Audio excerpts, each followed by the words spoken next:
नमस्कार दोस्तों, daily current affair की क्लास में आपका स्वागत है। आज की क्लास का जो पहला पॉइंट है, किस राज्य ने कोविड-19 मामले ना बढ़ाने के लिए वीकेंड कर्फ्यू लगा दिया?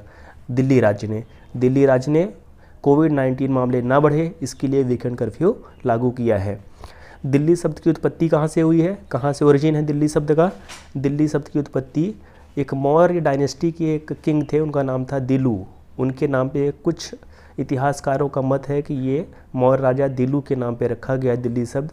कुछ इतिहासकारों का मत इससे भिन्न है। वो कहते हैं कि एक जैसे वर्ड होता है दहलीज, उर्दू का शब्द है, उर्दू हिंदी का शब्द दहलीज या दहली, तो इसका अर्थ होता है गेटवे या थ्रेशोल्ड, मतलब द्वार, दरवाज़ा। तो कुछ लोग ये बोलते हैं कि दहलीज शब्द से दिल्ली शब्द बना है, कुछ लोग कहते हैं मौर्य राजा दिलू के नाम पे दिल्ली शब्द की उत्पत्ति हुई है। दूसरा पॉइंट, आईसीसी ने किस देश के पूर्व कप्तान हीथ स्ट्रीक पर 8 साल का प्रतिबंध लगाया है? जिम्बाब्वे देश के जिम्बाब्वे क्रिकेट टीम के पूर्व कैप्टन हीथ स्ट्रीक पर आईसीसी ने 8 वर्ष का प्रतिबंध लगा दिया है करप्शन के मामले में। आईसीसी क्या है? International cricket council. इसकी स्थापना हुई थी 1909 में, 1909 में, ठीक है। शुरुआत में इसका नाम था इंपीरियल क्रिकेट काउंसिल और शुरुआत में इसके मेंबर थे ऑस्ट्रेलिया, इंग्लैंड और साउथ अफ्रीका। बाद में इसका नाम 1989 में इसका नाम चेंज होकर पड़ गया इंटरनेशनल क्रिकेट काउंसिल। इसके चेयरमैन हैं ग्रेग बार्कले इसके चेयरमैन हैं। डिप्टी चेयरमैन इमरान ख्वाजा हैं। चीफ एग्जीक्यूटिव ऑफिसर CEO ये मनु सोने हैं और इसका हेडक्वार्टर, आईसीसी का हेडक्वार्टर यूएई का जो एक एमिरेट है दुबई में इसका हेडक्वार्टर है। आईसीसी का हेडक्वार्टर दुबई में है। अगला पॉइंट है, विश्व कला दिवस कब मनाया जाता है? 15 अप्रैल को। 15 अप्रैल को मनाया जाता है विश्व कला दिवस। क्यों मनाया जाता है 15 अप्रैल को? लियोनार्डो दा विंसी जो एक इटली के बहुत बड़े चित्रकार थे, पेंटर थे, है ना, बहुमुखी प्रतिभा के धनी आदमी थे। तो लियोनार्डो दा विंची के जन्मदिन पर मनाया जाता है विश्व कला दिवस 15 अप्रैल को, ठीक है। लियोनार्डो दा विंची का जन्म हुआ था 15 अप्रैल 1452 में। कहाँ पे? इटली में। और ये विविध कलाओं में दक्ष थे, मतलब मल्टी टैलेंटेड थे, तो इन्हें कला का भंडार भी कहा जाता है। लियोनार्डो दा विंची को कला का भंडार भी कहा जाता है। अगला पॉइंट है, वित्तीय क्षेत्र में जलवायु परिवर्तन कानून लागू करने वाला देश कौन सा है? न्यूजीलैंड। फाइनेंशियल सेक्टर में क्लाइमेट चेंज कानून लागू करने वाला देश है आपका न्यूजीलैंड। न्यूजीलैंड कहाँ पे है? ओशनिया महाद्वीप में है, ओशनिया कॉन्टिनेंट में है। न्यूजीलैंड की राजधानी कहाँ पे है? वेलिंगटन में। और न्यूजीलैंड में बहुत सारे आइलैंड हैं, बहुत सारे आइलैंड का ग्रुप है, कह सकते हैं न्यूजीलैंड। तो जो मेजर आइलैंड हैं, उत्तरी और दक्षिणी न्यूजीलैंड उसको बोलते हो, और उत्तरी और दक्षिणी न्यूजीलैंड को एक कुक स्ट्रेट है, कुक जल संधि है, वो अलग करती है। पॉइंट ये इंपॉर्टेंट है, कुक स्ट्रेट अलग करती है उत्तरी और दक्षिणी न्यूजीलैंड को। नेक्स्ट पॉइंट है, यूनाइटेड अरब एमिरेट्स ने किस वर्ष तक चंद्रमा पर अपना रोवर जिसका नाम है राशिद भेजने की घोषणा की? 2022 तक। 2022 तक यूएई ने यह अनाउंस किया है कि वह चंद्रमा पर अपना रोवर राशिद भेजेगा। उसके रोवर का नाम क्या होगा? राशिद। दोनों पॉइंट इंपॉर्टेंट है, कब भेजेगा, तो कब तक भेजेगा? 2022 तक। और रोवर का नाम क्या होगा? राशिद होगा। दोनों चीज़ें आपको याद होना चाहिए। नेक्स्ट पॉइंट है, भारत सरकार ने किस नाम से मानसिक स्वास्थ्य डिजिटल प्लेटफॉर्म लॉन्च किया है? मानस, MANAS। इसका फुल फॉर्म है mental health normality augmentation system. एक ये मोबाइल ऐप होता है और इसको लॉन्च किया है के विजय राघवन ने। के विजय राघवन कौन है? ये गवर्नमेंट ऑफ इंडिया के प्रिंसिपल साइंटिफिक एडवाइज़र हैं, मुख्य वैज्ञानिक सलाहकार हैं के विजय राघवन, भारत सरकार के। तो के विजय राघवन ने लॉन्च किया है मानस मोबाइल ऐप, जो कि संबंधित है मेंटल हेल्थ से। नेक्स्ट पॉइंट है, NCSC के ऑनलाइन शिकायत प्रबंधन पोर्टल का शुभारंभ किया, किसने किया? रविशंकर प्रसाद ने, ठीक है। रविशंकर प्रसाद ने national council of schedule caste, NCSC क्या है? National council of schedule caste के ऑनलाइन शिकायत प्रबंधन पोर्टल का शुभारंभ किया है रविशंकर प्रसाद ने। NCSC की स्थापना 2004 में हुई है, 2004 में हुई थी, आज से 17 साल पहले। और इसके जो चेयरमैन हैं इस टाइम पे वो हैं विजय संपला। इम्पॉर्टेंट है, NCSC national council for schedule caste के चेयरमैन विजय संपला हैं। इसके बाद आपका नेक्स्ट पॉइंट है, किसने अमेरिकी प्रतिनिधि सभा में डॉक्टर भीमराव अंबेडकर को सम्मानित करने के लिए प्रस्ताव पेश किया? रो खन्ना ने। Ro Khanna US house of representative के मेंबर हैं, ठीक है। इन्होंने US की प्रतिनिधि सभा में डॉक्टर BR अम्बेडकर को सम्मानित करने के लिए प्रस्ताव पेश किया है। नेक्स्ट पॉइंट, किसने वर्ष 2021 में भारत में मानसून बेहतर रहने की घोषणा की है?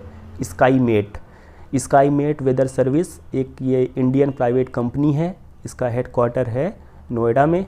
ये क्या करती है? वेदर फोरकास्ट करती है। इसने यह घोषणा की है कि 2021 में भारत में मानसून बेहतर रहेगा।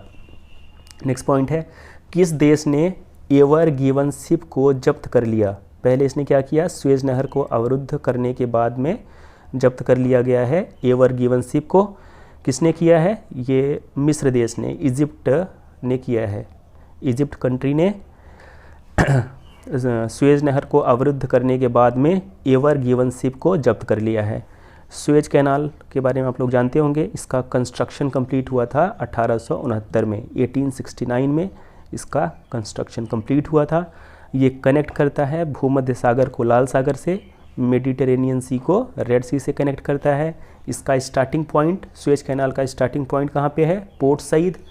सुएज कैनाल के स्टार्टिंग पॉइंट को हम लोग बोलते हैं पोर्ट सईद, इसके एंड पॉइंट को कहा जाता है सुएज पोर्ट। और यहाँ पे जिक्र आया है इजिप्ट कंट्री का, तो इजिप्ट कंट्री की जो कैपिटल है ये कैरो है। और एक इम्पॉर्टेंट चीज़ है, ध्यान रखिएगा कि इजिप्ट कंट्री के जो सेकेंड प्रेसिडेंट थे उनका नाम था Gamal Abdel Nasser Hussein. Gamal Abdel Nasser Hussein. इन्होंने 1956 में सुएज कैनाल को नेशनलाइज कर दिया था, ठीक है।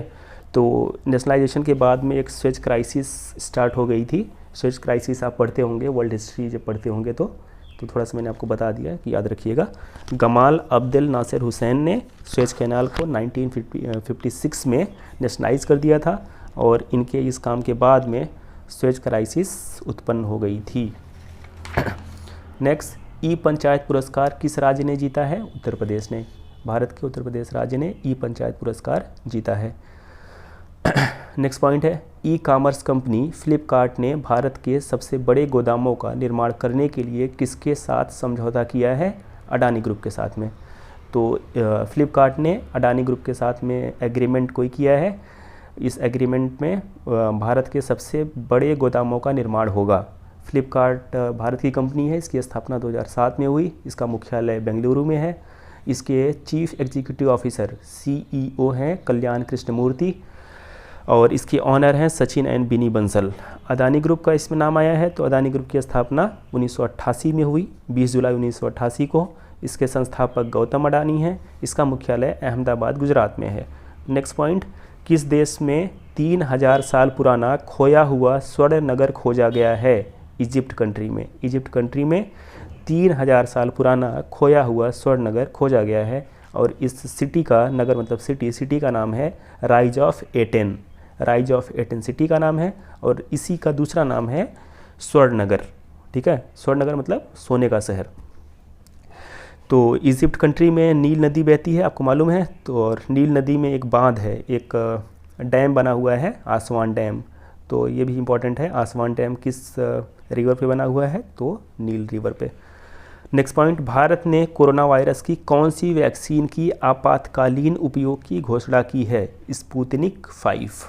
स्पुतनिक 5 जो कोविड की वैक्सीन होती है, इसको भारत ने आपातकालीन उपयोग की घोषणा की है। स्पुतनिक 5 कहाँ की वैक्सीन है? किस देश के द्वारा डेवलप की गई है? रसिया के द्वारा डेवलप की गई है। Next point and last point, global trend report 2021 जारी करने वाला देश कौन है? अमेरिका। अमेरिका देश ने ग्लोबल ट्रेंड रिपोर्ट 2021 जारी किया है और ये रिपोर्ट हर 4 साल में जारी की जाती है। पहले 2017 में जारी की गई और फिर 4 साल बाद 2021 में जारी की गई है, ठीक है। तो 2021 की रिपोर्ट में ये कहा गया है कि साउथ एशिया में अनस्टेबिलिटी रहेगी, अस्थिरता रहेगी और 2025 तक भारत और पाकिस्तान के बीच में वॉर होगा। इस रिपोर्ट में कहा गया है ये कि 2025 तक भारत पाकिस्तान में वॉर होगा, पूरे साउथ एशिया में अस्थिरता रहेगी और इस रिपोर्ट में ये भी कहा गया है कि पाकिस्तान में वाटर क्राइसिस उत्पन्न हो जाएगी, जल की समस्या, पीने के पानी की समस्या उत्पन्न हो जाएगी।